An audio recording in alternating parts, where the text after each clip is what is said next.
Bismillahirrahmanirrahim. Assalamualaikum warahmatullahi wabarakatuh. Alhamdulillahirabbil alamin wassalatu wassalamu ala asyrafil anbiya'i wal mursalin sayyidina wa maulana Muhammadin wa ala alihi wa sahbihi ajma'in. Amma ba'd. Terima kasih para pemirsa yang sudah setia dalam program Majelis Sore, Majelis Kita Semua. Dan seperti biasa kita sudah bergabung bersama dengan narasumber tentunya dari UIN Antasari Banjarmasin. Beliau ini Wakil Rektor dari UIN Antasari Banjarmasin. Alhamdulillah kembali hari ini bisa bertemu Pak. Bapak Dr. Haji Ahmad Sakir MAG. Assalamualaikum. Assalamualaikum warahmatullahi wabarakatuh. Hari ini kita bicara mengenai sesuai dengan momentumnya Pak. Masih berkaitan dengan bulan Zulhijjah, tapi tentu yang menjadi menarik kan bulan Zulhijjah ini sangat identik dengan bulan haji, tanda-tanda haji mabrur, apalagi di tengah-tengah masyarakat kita begitu ya, istilahnya begitu dipantau seringkali oleh orang-orang sekitar, apakah ibadah haji yang dilaksanakan bagi seseorang atau bahkan dirinya ini tergolong haji yang mabrur. Lalu kita nanti akan bicara sejauh mana ciri-ciri bagi mereka yang tergolong haji mabrur, apakah bisa dikenali secara tingkah laku atau kemudian juga secara fisiknya, kita akan nanti bicarakan, tapi mungkin dengan hormat kita minta terlebih dahulu sebagai pembuka begitu Pak. Seperti apa sebenarnya tanda-tanda ciri haji yang mabrur? Oke, terima kasih. Assalamualaikum warahmatullahi wabarakatuh. Waalaikumsalam.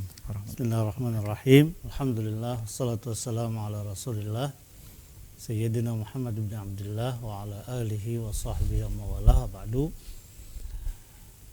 Kita bersyukur tentu kepada Allah Subhanahu wa taala dipertemukannya di media ini untuk saling berbagi, saling mengingatkan kita semua dalam momentum Idul Adha, di mana pada bulan ini atau beberapa hari ke depan kalau secara nasional Indonesia sudah ada jemaah haji Indonesia yang pulang kampung dari melaksanakan ibadah haji ke Tanah Suci. Untuk Kalimantan Selatan itu diperkirakan kloter pertama itu akan datang hari Ahad malam Senin ya, yang akan datang. Jadi oleh karena itu kita mengangkat satu tema yang sangat penting, dan ini yang diidam-idamkan tentu ya oleh semua orang tentang haji mabrur, atau yang disabdakan Nabi bahwa al-hajjul mabrur laisa lahul jaza illal jannah, laisa lahu jazaun illal jannah. Haji yang mabrur itu tidak ada balasan kecuali surga. Jadi sangat prestisius ya. Jadi kalau orang naik haji kemudian mendapatkan kemabruran dari hajinya, itu balasannya adalah surga.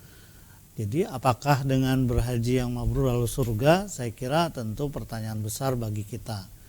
Kalau orang yang melaksanakan ibadah haji kemudian pulang dari hajinya itu pas habis umur atau di perjalanan habis umur, mungkin setelah dia bertaubat, ampun kepada Allah di sana, ibadah yang luar biasa nilainya sampai 100.000 kali lipat ya.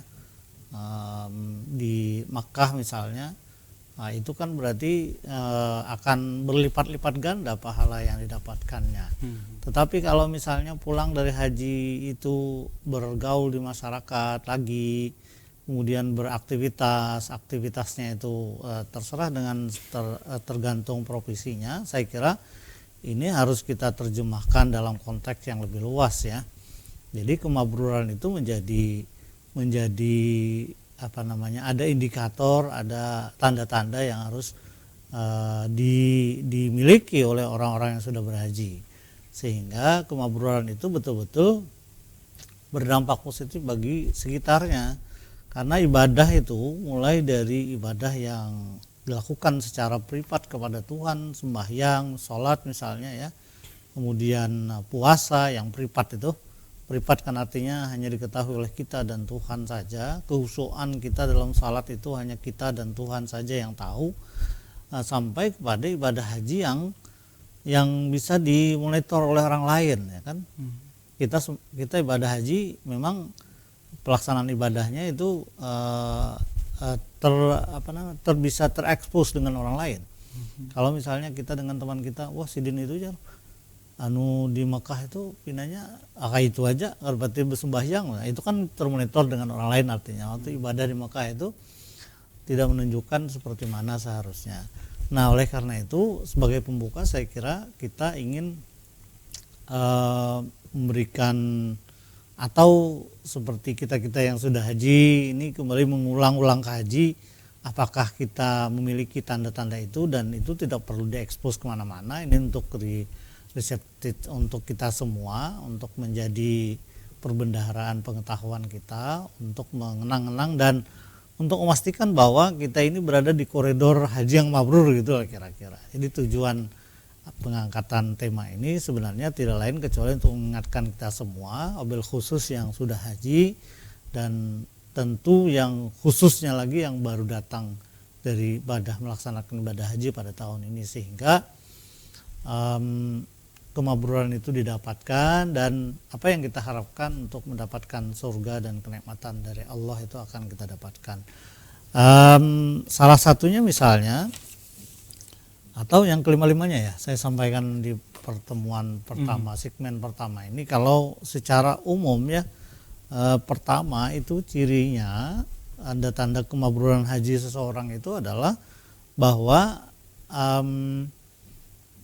nafkah ataupun ongkos naik hajinya, mulai daftarnya, kemudian pelaksanaannya, semua itu hartanya didapat dari proses yang halal. Jadi harta yang halal, proses yang kita dapatkan itu adalah halal. Jadi itu pastikan bahwa harta yang kita belanjakan untuk pelaksanaan ibadah haji itu dalam keadaan halal. Baik. Oke, yang kedua adalah pelaksanaan ibadah haji yang kita lakukan itu adalah dengan ikhlas ya, ikhlas dan baik. Jadi dalam melaksanakan ibadah haji kita itu selalu mengedepankan keikhlasan dalam ini. Jadi tidak ada apa ya penyesalannya. Apalagi kalau orang sebut itu, bah aku jarang soalnya bah naik haji ini rasa menyesal jangan mengeluarkan duit 250 juta umpamanya, yang haji plus tuh. Ya sudah naik haji, ya pulang dari haji rasa menyesal di 250 juta, kalau ada sedikitan 250 juta. Berdua laki binian setengah miliar ya. Setengah miliar untuk haji plus ya. Soalnya haji itu kayak itu aja. Nah, ini kan artinya tidak ikhlas mengeluarkan perbelanjaan untuk ibadah haji itu, dan saya kira ungkapan-ungkapan seperti itu menandakan bahwa dia tidak menikmati dengan ibadah hajinya, dan tanda-tanda tidak menikmati itulah sebagai tanda-tanda ketidakmabruran. Tentu saja orang yang ibadah haji atau melaksanakan umrah, dia menikmati dengan ibadahnya maksudnya. Jadi tidak ada perasaan menyesal, yaitu dihindari sama sekali. Jadi itu adalah tanda-tanda yang kedua. Oke. Dua tanda yang kemudian juga menjadi hal pembuka dalam tema kita pada hari ini. Tentu ketika dibahas satu persatu saja begitu akan banyak Pak ya yang menjadi indikator atau istilahnya gejala yang mungkin bisa dirasakan baik itu mandiri atau kemudian juga dalam lingkungan sekitar. Ketika kita berbicara mengenai ibadah haji ini sendiri kan memang masuk dalam rukun Islam yang tentu diiringi dengan apabila memiliki kemampuan begitu untuk bisa menunaikan ibadah haji.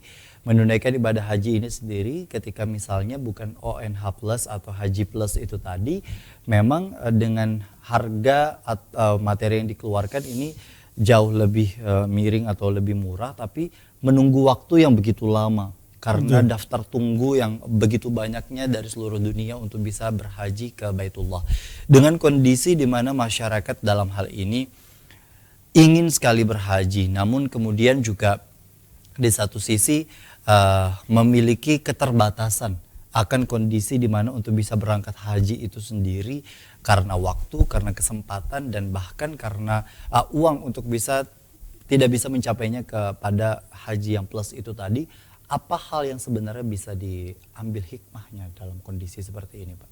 Oke, inilah realitas yang tidak bisa kita hindari ya. Selama Makkah dan Madinah itu adanya di Arab Saudi, maka kita tertakluk pada aturan dan yang ditetapkan oleh Arab Saudi, ya Betul. kan. Kuota haji itu diberikan oleh Batasan Arab Saudi, usia saat ya, ini, Pak. batasan usia. Tapi kalau batasan usia saya kira itu hanya karena musim pandemi ya. Tapi kalau sudah di luar musim pandemi itu bahkan ada isu yang mungkin mudah-mudahan ada benarnya, isu yang baik bahwa nanti pada tahun-tahun berikutnya mungkin ada kuota khusus orang-orang yang lansia ya. Jadi kuota khusus lansia karena memang tahun ini ditiadakan. Siapa tahu mudah-mudahan tahun depan lansia lebih dibanyakan lagi karena ya difasilitasi. Lansia itu maksudnya yang tidak uzur banget kan, kalau uzur banget kan tidak dianjurkan. Betul. Berarti kan tidak mampu secara fisik ya. Kalau yang 65 masih kuat ya kan, tapi kalau yang tahun ini biar kuat tapi umurnya sudah 65 tidak dikasih. Betul. Nah, jadi artinya itu realitas yang kita harus yakini dan sadari dan kita harus ikuti ya. Nah, kemudian daripada itu bahwa adakah hikmah di balik ini, saya kira tentu kita harus percaya ada hikmah, selalu ada hikmah di balik kejadian peristiwa yang ini semuanya Allah sudah mengaturnya ya. Jadi tidak ada yang bisa mengintervensi aturan yang sudah realitas ini kan sama sekali tidak bisa kita mengintervensi. Betul. Ya walaupun kita bisa mengupayakan bayangan ekspektasi sesuai yang kita harapkan, tapi hasilnya sama sekali tidak bisa mengintervensi.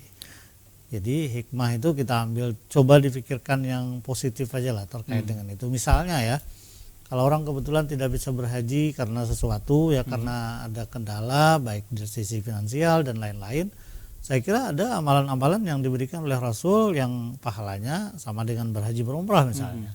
Nah ini kan diambil oleh orang-orang yang tidak punya kemampuan. Betul. Yang orang punya kemampuan jangan ngambil. Tapi kalau ngambil ini punya kemampuan juga naik haji, dua-duanya berarti dapat. Dan hal itu menjadi kewajiban juga tentu ketika memiliki kemampuan, kemudian juga akses dan kesempatannya itu bisa, begitu Pak ya. Betul. Maka bisa dijatuhi sebagai hukum wajib istilahnya bagi mereka untuk menunaikan.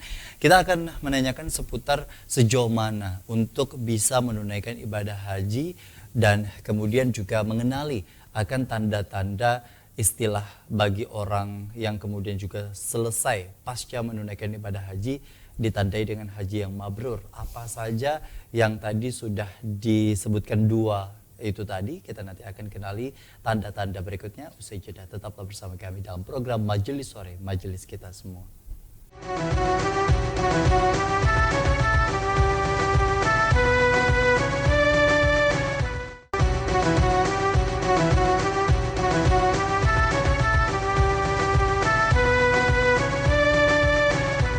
Terima kasih Anda masih bersama kami dalam program Majelis Sore, Majelis Kita Semua. Ibadah haji, ibadah yang tentu diinginkan oleh seluruh umat Islam karena tentu ada hal-hal yang tidak bisa kita lakukan dengan tempat yang memang secara istimewa dan khusus yang tadi sudah disebutkan hanya ada di Mekah dan Madinah, Saudi Arabia.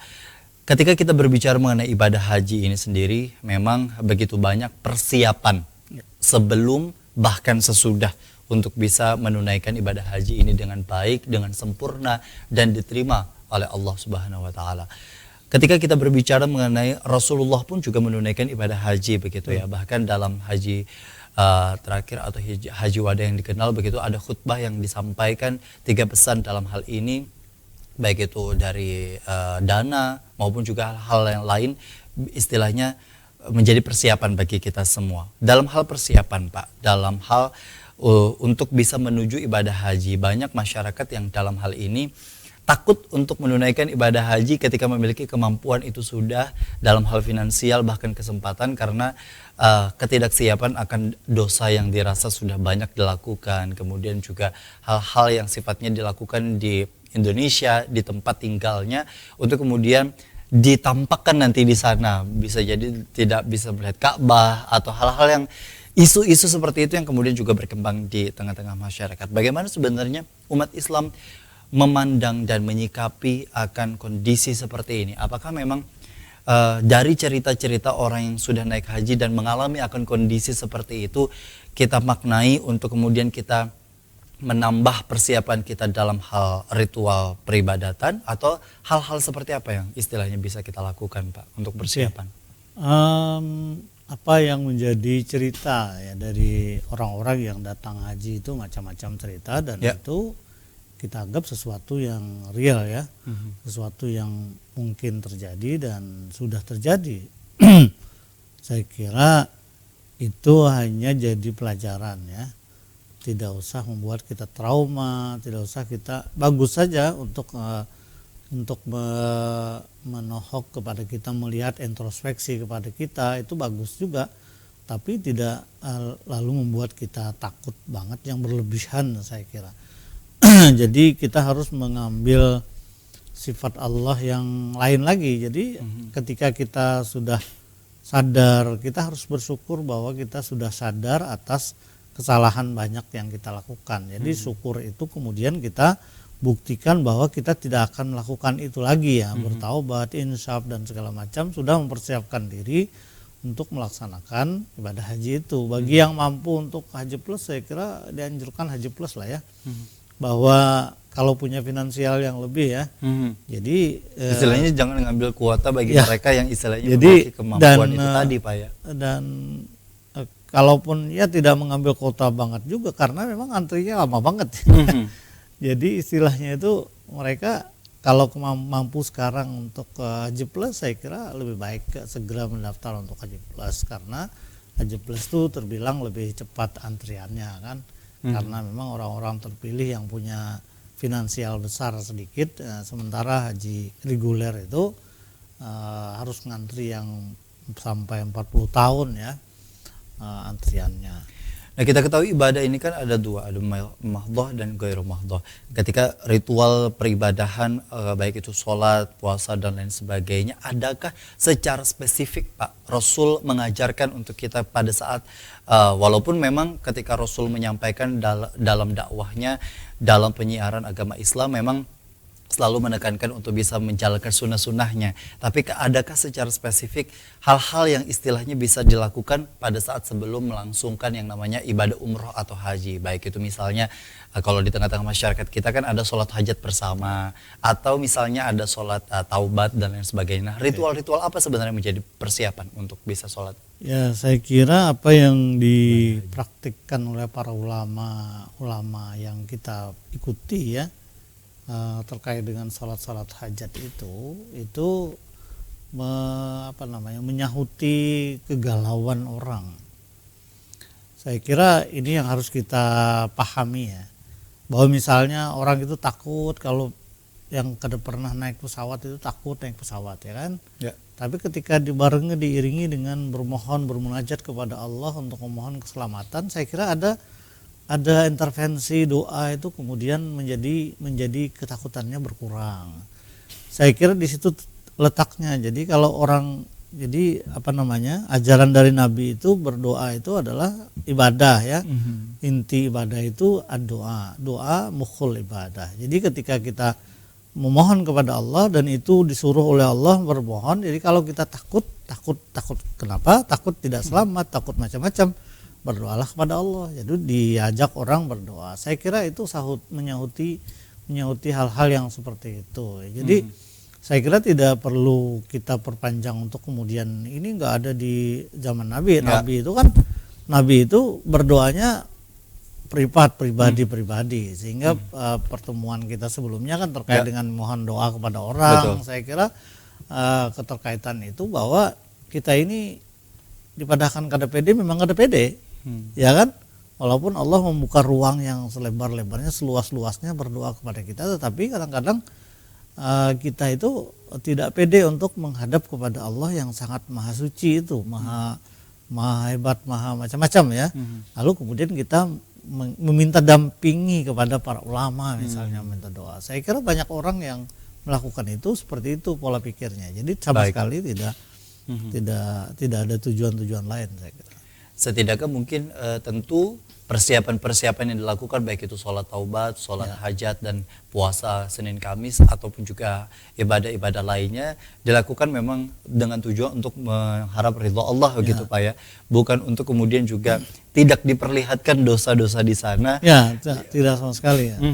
Artinya ini harus diluruskan kembali niat yang ingin kemudian juga dilakukan Jadi persiapan. memang mau pokoknya di apa namanya, kalau kekhawatiran diperlihatkan Allah dosa-dosanya lalu bermohon bertaubat, insaf. Jadi memang itu yang diharapkan ya kan. Setelah bertaubat di sini harapannya harus apa namanya, tawakalnya harus lebih kuat lagi, bahwa kemudian setelah itu dosa-dosa kita mungkin mudah-mudahan diampuni dan hal yang kita bayangkan seperti cerita-cerita orang itu tidak terjadi terhadap diri kan? kita. Seperti itu saya kira harapan yang harus kita patri kepada Allah itu lebih besar ya. Kita berbicara mengenai tanda pertama adalah biaya gitu Pak ya, atau uang yang kemudian juga dilakukan baik itu persiapan atau bahkan kepada nominal yang harus dikeluarkan ketika melangsungkan ibadah haji. Ini kan bisa saja didapat, bisa jadi karena warisan misalnya, atau karena ketika mencari nafkah dengan nominal-nominal yang dirasa kecil. Dengan hadirnya warisan ini bisa dijadikan sebagai sumber utama untuk bisa melangsungkan ibadah haji atau umrah. Atau misalnya hal-hal yang tidak terduga, misalnya menang undian gitu Pak, atau kuis istilahnya. Hal-hal seperti ini kan, atau diberangkatkan oleh orang lain dengan bantuan-bantuan yang istilahnya diberikan.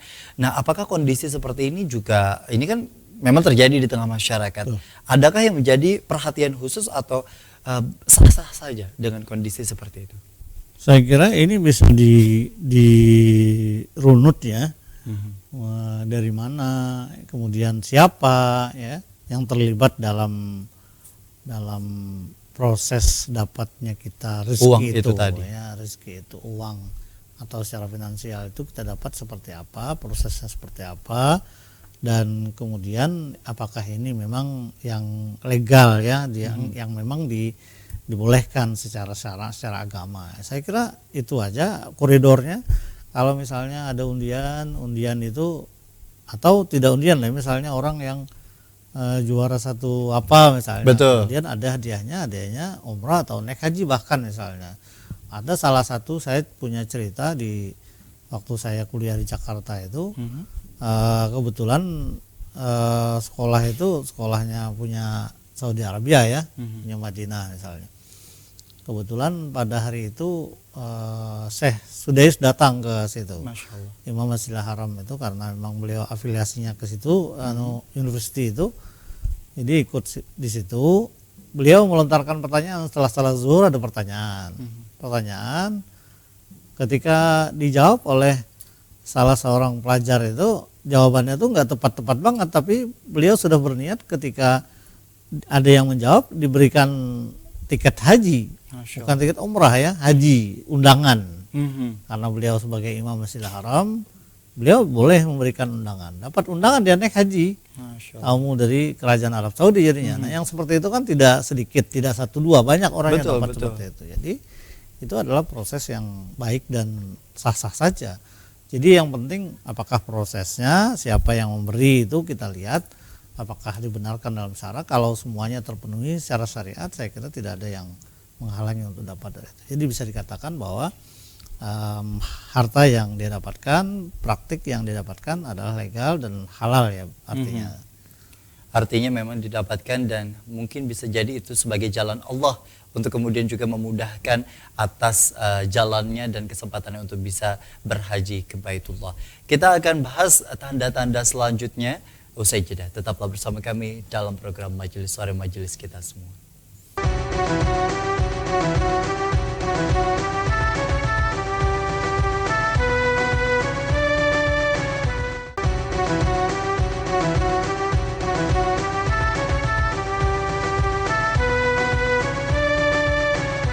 Terima kasih Anda masih bersama kami dalam program Majelis Sore, Majelis Kita Semua.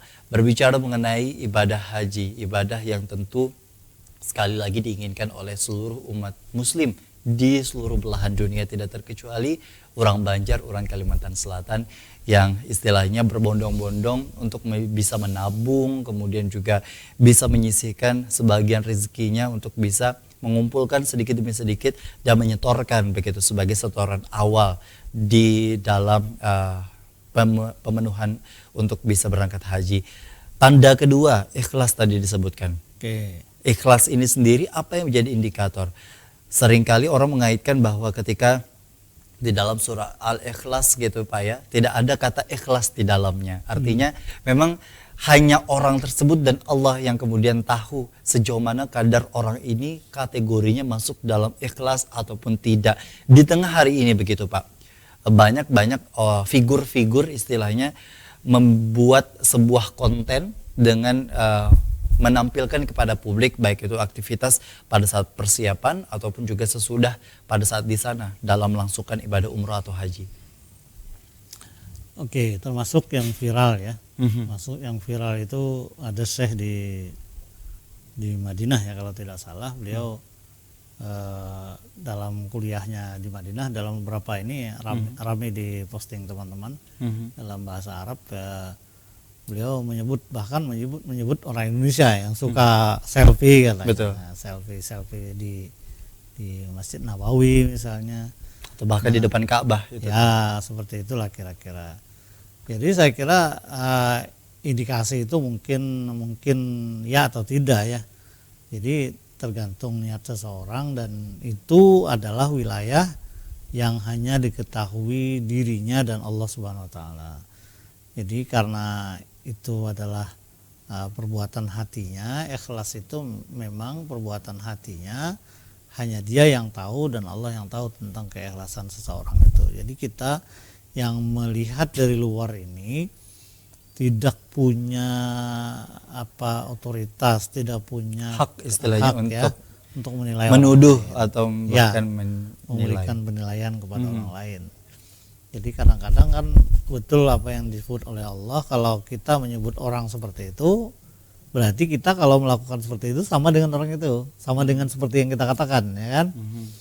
Nah, jadi saya kira komen-komen seperti itu saya kira dihindari lah ya.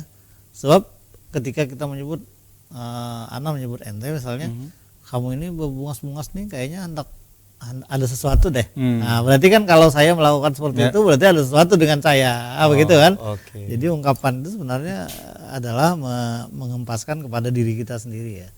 Jadi ikhlas itu memang kalimat dalam Al-Qur'an itu di format termnya itu ada dua, ada yang lamnya di bawah, ada yang mukhlisin, ada yang mukhlasin. Jadi kalau mukhlisin alahuddin illa ibadaka minhumul mukhlasin, jadi dua kalimat ungkapan yang kita bisa chapter ya dari ayat Quran itu adalah berarti ikhlas itu memang diusahakan dan berharap kepada Allah. Jadi ada di satu sisi sebagai manusia, sebagai hamba, kita berusaha berupaya untuk mengikhlaskan diri, tapi di sisi lain kita juga tidak bisa melupakan bahwa ikhlas itu pemberian Allah. Jadi harus jalan dua-duanya, berusaha ya, berharap kepada Allah untuk dapat keikhlasan itu juga iya, karena hak-haknya ada pada Allah memberikan kita ikhlas atau tidak itu memang sulit ya, sulit sekali ya. Untuk ikhlas itu sulit sekali dan godaannya itu banyak. Jadi kita berupaya. Jadi caranya secara manusiawi kita bisa lakukan.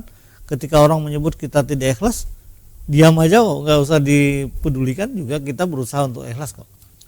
Oke, sekali lagi memang ketika kita berbicara ikhlas tidak juga bisa serta-merta bagi yang kemudian tidak istilahnya dalam peribadatan di ibadah haji yang tidak berfoto sama sekali bisa dikategorikan ikhlas. Nggak bisa juga. Kemudian yang berfoto dengan membawa bukti video dan lain sebagaimana yang sudah dilihat bersama-sama itu juga tidak bisa kita kategorikan itu tidak ikhlas gitu Pak ya. Betul. Artinya kita yang kemudian juga melihat setidaknya mengambil hal yang tengah dan yang bijak untuk kemudian tidak kemudian dengan mudahnya menilai orang lain dengan keikhlasan yang hanya Allah dan orang tersebut yang kemudian mengetahui. Nah, tanda ketiga 4 dan 5 itu apa? Tanda yang ketiga untuk haji mabrur itu adalah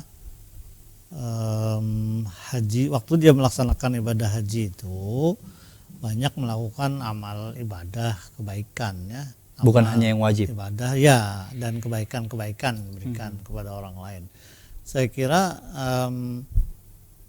kalau kita pernah berhaji, banyak peluang untuk beramal itu memang luar biasa ya. Jadi yang rutin saja misalnya ibadah salat 5 waktu ya kan, Betul. 5 waktu, kemudian setelah itu bersunnah. Kalau misalnya kita mengambil untuk salat maghrib sekalian isya bertahan di masjid, ya kan banyak banget tuh, Betul. banyak banget yang bisa kita lakukan. Tapi tidak satu dua juga ada orang mungkin yang mengambil kesempatan itu untuk jalan-jalan, ya ada juga. Wisata Nah, ya ada jalan-jalan misalnya, tidak cukup hari ini untuk berbelanja, tapi kalau berbelanja tiap hari kan kada cukup wadah kan. Tapi artinya kan dia survei pasar, survei sini, jalan-jalan, ada mungkin orang yang seperti itu. Jadi artinya peluang untuk beribadah itu banyak, tapi juga peluang untuk jalan-jalan juga banyak. Artinya waktunya sama kok diberi oleh Allah. Jadi bahasa Imam Ghazali itu, antara kita ini sama-sama diberi oleh Allah 24 jam 1 hari 1 malam. Dan yang memanfaatkannya tergantung masing-masing kita. Ada yang bisa memanfaatkan dalam ibadah dan kebaikan, perilaku, aktivitas yang bernilai ibadah, tapi ada juga yang sia-sia kan waktu. Begitupun pada saat ibadah haji Ya, itu sama, tadi. sama berarti. Tinggal sejauh mana kita memahami bahwa di sana kan memang lokasi yang begitu luar biasa, diistimewakan. Ya. Bahkan tadi 100.000 tingkatan pahala yang ketika kemudian kita langsungkan di tempat-tempat khusus yang tidak bisa kita dapatkan ketika kita ada di rumah, di masjid-masjid yang di luar dari tempat yang kemudian sudah ditentukan di sana. Sejauh mana sebenarnya pemahaman ilmu dalam hal ini berperan untuk kemudian seseorang itu bisa melangsungkan ibadah haji? Karena kan ragam usia yang bisa naik haji ini kan memiliki variasi yang luar biasa. Ada yang memang kategori usia yang istilahnya sudah 20 tahun ke atas, ada yang bahkan ke bawah begitu. Dengan tingkatan ilmu masing-masing dan bahkan usia pun tidak menjamin kualitas ilmu seseorang. Ya, itulah jadi pesan para ulama kita dulu, kalau untuk kehidupan kita yang lebih nyaman itu, kalau orang itu mau dapat perilaku apa saja harus punya ilmu. Dasar ilmu itu penting. Setiap amal ibadah harus ada ilmunya, bahkan disebut oleh para ulama seringkali amalu bila amal tanpa ilmu itu tidak ada gunanya, ya, tidak ada gunanya. Jadi ilmu itu yang mendasari amal ibadah kita. Kalau orang tidak ada ilmunya, misalnya salat aja ya. Salat itu kan ada wajibnya, ada rukun, ada syarat dan ada sunnah-sunnahnya. Kadang-kadang gara-gara tidak tahu bahwa yang dilakukan di sunnah lalu bakal kerasan 2 orang. Ya itu, ini kamu harus begini, padahal yang di akhirnya terjadi perdebatan dan perkelahian. itu kan gitu. gara-gara tidak punya pengetahuan tentang Baik. Oke, ya, syarat yang tanda yang keempat adalah selama melaksanakan ibadah itu dalam berihram ia tidak berbuat maksiat. Dan yang kelima yang paling penting sebenarnya yang ingin kita sampaikan adalah orang yang berhaji, tanda kemabrurannya itu lebih baik, selalu menjadi lebih baik. Dalam pulangnya ke sini itu dia akan berusaha menjadi orang yang lebih baik dari sebelumnya. Jadi dari sebelum, kemudian juga melakukan ibadah haji selama beberapa hari di sana atau umroh, kemudian juga setelahnya bahkan sampai akhir hayatnya. Ini yang dapat dipertanggungjawabkan. Nah, gitu, Pak. itu yang dimaksud dengan mabrur itu. Jadi kalau kita masih diberikan usia yang panjang setelah berhaji, itulah pembuktian bahwa kita menjadi lebih baik, menjadi mabrur. Menjadi artinya dapat haji yang mabrur itu setelah kita dalam kehidupan bermasyarakat menjadi lebih baik.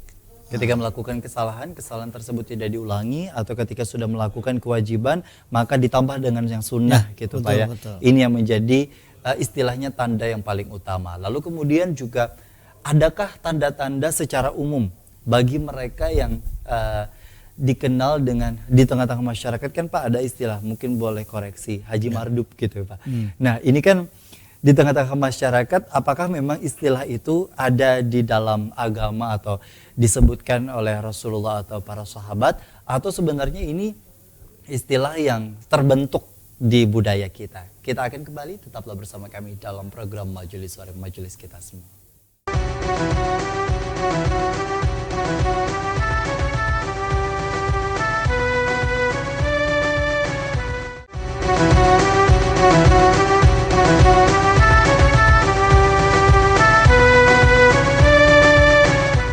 Terima kasih Anda masih bersama kami dalam program Majelis Sore Majelis Kita Semua. Berbicara mengenai tanda-tanda tadi sudah banyak disebutkan. Ada 5 yang menjadi garis besarnya. Yang kelima yang paling penting adalah pembuktian sejauh mana tingkat ibadah atau tingkat keimanan kita mampu dipertahankan atau bahkan ditingkatkan dalam proses pelaksanaannya pasca kemudian juga ritual ibadah haji itu dilangsungkan sampai pada proses akhir hayatnya. Ibadah haji ini sendiri kan bahkan tidak dilarang berapa kali dilakukan di dalam kehidupan kita. Selagi misalnya ada kesempatan untuk kemudian juga memiliki kemampuan dan hal-hal lainnya, maka tentu tidak dilarang gitu Pak ya untuk kemudian juga bisa melangsungkan ibadah haji atau umrah. Berapapun intensi yang kemudian juga intensitas yang kemudian juga dilakukan. Nah, dengan kondisi di mana di tengah-tengah masyarakat dikenal dengan istilah haji mardut gitu Pak. Haji mardut yang bagi sebagian orang dimaknai bahwa haji yang tidak mabrur, bahkan haji yang hanya sebatas ritualnya saja tapi tidak dimaknai secara proses pelaksanaan peribadahannya. Sejauh mana ini bisa dikenali Pak? Lalu apa yang bisa kita pahami bahwa jangan sampai kita juga tergolong dengan orang yang kemudian mudah menilai akan seseorang dengan haji yang mardut itu tadi. Oke, memang orang istilahnya tuh. Kalau ada haji yang mabrur, tentu ada lawannya. Haji yang tidak mabrur ya. Lalu haji yang tidak mabrur itu diidentifikasi sebagai mardut. Mardut itu artinya tertolak ya. Oke. Hajinya tertolak. Jadi istilah yang dikemukakan masyarakat itu sebenarnya sebagai ungkapan untuk memberikan pernyataan lawan terhadap mabrur itu. Jadi oleh karena itu kita tentu berharap tidak masuk dalam golongan itu ya setelah haji itu. Oleh karena itu upaya kita untuk terus mengejar kemabruran haji kita itu berusaha untuk tidak melakukan hal-hal yang tidak baik. Yang kita waktu di Mekah itu ketika berihram itu dilarang untuk melakukan rafas, kemudian fusuk, kemudian jidal misalnya. Itu kan sebagai latihan yang sangat intensif untuk kita bawa ke sini. Jadi kalau fala rafasa itu artinya tidak melakukan hal-hal yang dilarang dalam konteks hubungan seksual ya. Hubungan seksual. Fala rafasa itu kan ketika berihram tidak boleh berhubungan seksual suami istri ya kan. Ini kalau kita bawa ke sini artinya kita tidak melakukan itu kalau tidak dihalalkan ya kan. Nah, itu saya kira penting sekali ketika ya kalau sekarang sangat sulit ditemukan kecuali orang-orang yang Timur Tengah yang masih ada anak-anak yang umur, kalau umrah masih banyak kan, tapi kalau haji ini sulit menemukan yang umur 10 tahun, 15 tahun, saya kira sudah berumur semua, karena apalagi tempat kita misalnya daftar 40 berarti ketika mendaftar umur 12 tambah 40 berarti sudah 52 tahun umurnya. Jadi saya kira sejak itu dia tidak akan memberdayakan kemaluannya itu di tempat-tempat yang haram ya. Nah itu konsisten harus istiqomah dalam itu. Saya kira ini yang menjadi, kita singgung sedikit ya terkait dengan kegalauan umat Islam kita ya. Masyarakat kita yang disuguhkan berita akhir-akhir ini yang sangat meresahkan ya. Terkait dengan pelecehan seksual ya kan. Betul. Sekarang ini luar biasa, masif ya, bahasanya sudah masif ya kalau sudah merambah ke sekolah-sekolah yang dalam tanda kutip adalah berlabel Islam misalnya, pondok pesantren ya, walaupun masalah terdaftar atau tidak terdaftar itu persoalan lain ya. Jadi sangat miris kita mendengar berita-berita itu, dan ini seharusnya menjadi cermin yang tebal, cermin yang sangat transparan ya kepada kita bahwa sekarang kita berada di zaman yang luar biasa. Jadi kalau orang yang haji datang fala rafasa, tidak melakukan hal-hal itu, saya kira ini adalah yang harus dikembangkan. Wala fusuqa, tidak juga melakukan hal yang maksiat ya, maksiat apa saja berarti. Kalau itu maksiat yang khusus pada perzinahan, kalau ini maksiat apa saja itu harus ditinggalkan. Berusaha semaksimal mungkin ya. Kalau sudah haji harus ditinggalkan apapun taruhannya. Kemudian yang terakhir wala jidal. Jidal itu adalah takhasum, artinya berbantah-bantahan. Jadi berdebat itu boleh, tapi kalau sudah berbantah-bantahan itu kan menjadi tidak boleh. Baik.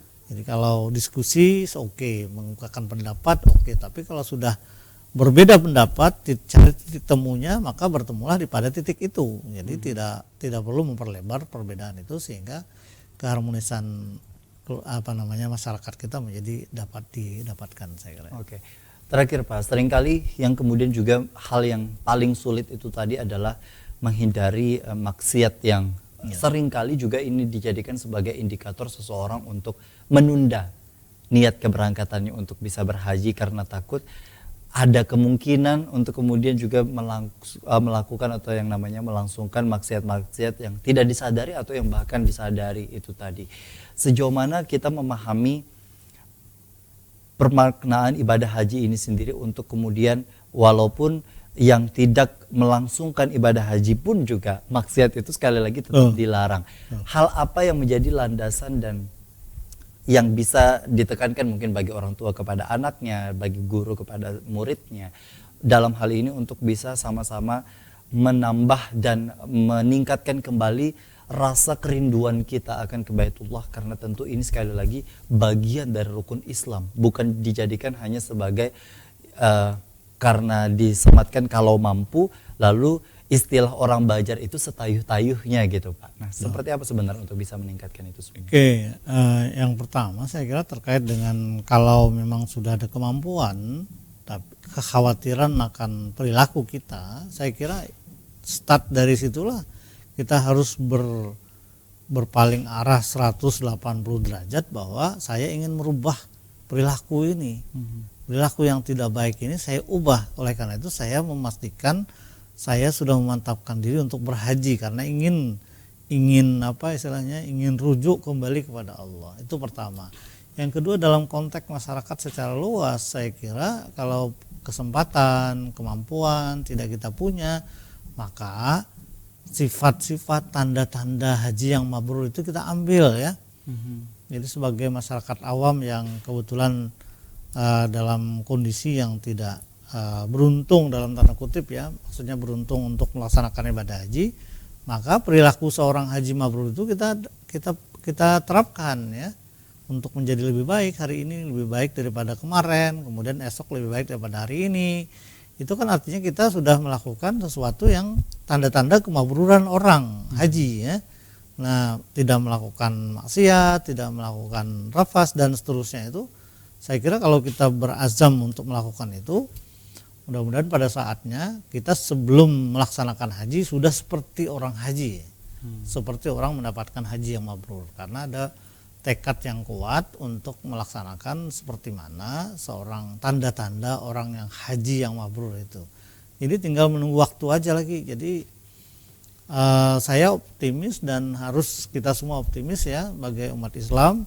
Saya kira kalau memang Allah mewajibkan haji itu mewajibkan kepada seluruh umat Islam, kita yakin kita bisa melakukan pada saatnya. Jadi kalau belum sampai, karena berarti kan tidak ada kewajiban yang dibebankan dan dipertanyakan kepada kita terkait dengan haji itu. Jadi kalau memang secara finansial kemampuan kita tidak ada, saya kira itu memang keterbatasan yang Allah sudah tentukan seperti itu. Dan kemudian bisa dilakukan opsi lain, yakni alternatifnya umroh gitu Pak ya, untuk walaupun ini secara hukum memang berbeda, sunnah gitu dan berbeda, tapi setidaknya untuk bisa mengalokasikan uang akan kepada hal yang lebih tepat dirasa lebih baik dibandingkan dengan kurangnya keikhlasan untuk bisa langsung menghadap ibaratnya ke Mekah dan juga Madinah, apalagi untuk bisa berziarah ke makam Iya, Rasulullah itu betul, tadi betul. gitu Pak ya. Sebagai penutup terakhir Pak, singkat. Oke, bahwa tanda-tanda haji mabrur yang kita bincangkan dalam topik hari ini adalah mengingatkan kita yang sudah berhaji dan memberikan peringatan kepada teman-teman kita, saudara-saudara kita yang akan pulang dari haji ini. Jadi tidak seperti apa istilahnya, orang yang sudah puasa kemudian selesai puasa merdeka, bebas dan sebebas-bebasnya makan. Jadi artinya puasanya tidak memberikan efek terhadap itu. Sama dengan orang berhaji, pulang dari haji, ingatkan bahwa kita ini pulang dari ibadah yang sangat sakral, sangat monumental, yang tidak mungkin tidak terulang dua kali dalam masa hidup kita ya. Setelah pergi kita umur 50, mungkin tidak ada kesempatan lagi untuk kesempatan yang normal untuk pergi. Oleh karena itu manfaatkan ini dan raih semaksimal mungkin haji yang mabrur itu dengan perbaikan yang lebih baik lagi dalam masa-masa yang akan datang. Saya kira itu. Insya Allah kita semua segera dimudahkan untuk bisa insya Allah memiliki tujuan dengan niat bisa berhaji, insya Allah sebagai pemenuhan rukun Islam yang tentunya sudah ditentukan dan ditetapkan. Bagi masyarakat yang kemudian juga dalam hal ini melihat rekan atau kerabat atau bahkan keluarganya untuk melangsungkan ibadah haji, seringkali juga seperti tema kita sebelumnya minta doakan gitu Pak ya, untuk bisa istilahnya disebut nama pada saat di sana, berdoa agar Allah mudahkan juga jalannya. Tentu ini menjadi jalan yang tentunya kita bisa giatkan kembali. Atau bahkan juga dari kita ketika misalnya enggan untuk minta doakan, setidaknya untuk tidak mudah menilai orang lain dengan haji yang mardud, karena mabrur dan tidaknya haji seseorang hanya Allah yang mampu menilai itu tadi Pak ya. Walaupun ada tanda-tanda yang secara spesifik itu tadi disebutkan, tapi sekali lagi berkaitan dengan apa yang ada di dalam, hanya Allah dan orang tersebut yang kemudian juga mengetahui sejauh mana tingkat keimanan keislamannya pasca melangsungkan ibadah haji. Terima kasih Pak Shokir. Semoga dari apa yang disampaikan sekali lagi membawa keberkahan dan kebermanfaatan. Kita juga mendoakan bagi para jemaah warga Kalimantan Selatan yang berpulang di tanah suci, semoga mendapatkan tempat yang terbaik di sisi Allah, dan keluarga yang ditinggalkan ini bisa diberikan kesabaran dan ketabahan. Dan tentunya juga kita harapkan sekali lagi kepada para jemaah yang insya Allah akan segera menjelang hadir ke Banua kita, diberikan keselamatan dan kemudahan untuk bisa kembali beraktivitas dan menjalankan syariat-syariat agama Islam. Dan insya Allah mendoakan bagi mereka atau kita semua yang belum bisa berkesempatan berhaji ataupun berumrah. Sekali lagi terima kasih Pak Shokir, terima kasih para pemirsa yang di rumah yang sudah menyaksikan program Majelis Sore edisi hari ini. Saatnya saya Gusti Muhammad Hermawan mewakili seluruh kerabat kerja bertugas mengucapkan terima kasih atas perhatian dan kebersamaan Anda. Wassalamualaikum warahmatullahi wabarakatuh. Majelis Sore, majelis kita semua.